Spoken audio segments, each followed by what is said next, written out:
周日遊行力抗西環亂港。1號候選人梁振英先生所得票數為689票。場內就歡呼，但係場外就一片憤怒嘅叫喊聲。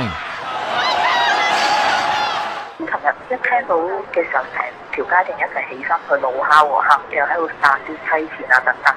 但一路嗌大家係幾絕望嘅，咪咯？即係點解一個已經係小圈子，我哋冇得選嘅選舉，而家仲可以中央插手插到呢個地步，然之後大家都可以改變主意嘅，就令到阿梁振英可以有足夠票數咁樣當選咧。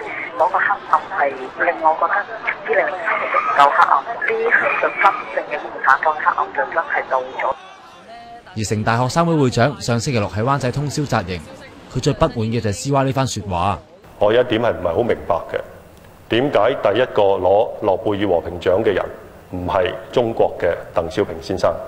即係我覺得佢呢一番嘅言論係對嗰班學生嘅侮辱，同埋顯示到佢所謂對自由嘅核心價值、對民主嘅自由嘅核心價值有幾多嘅認識，同埋佢有幾想捍衛咯。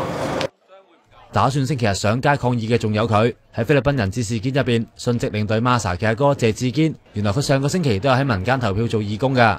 嗰啲人排隊入嚟嗰陣時，譬如有好多人，譬如佢係話多謝，即係港大嗰名義嗰個去搞呢一樣嘢啊。咁就話，即係我哋又見到一啲傷殘人士啦、坐輪椅啊，甚至乎係啲視障嘅人士，佢哋都係去到親身投票。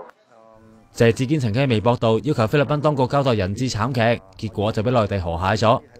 就係因為咁，佢更加體會到言論自由嘅可貴，最驚23條會死灰復燃。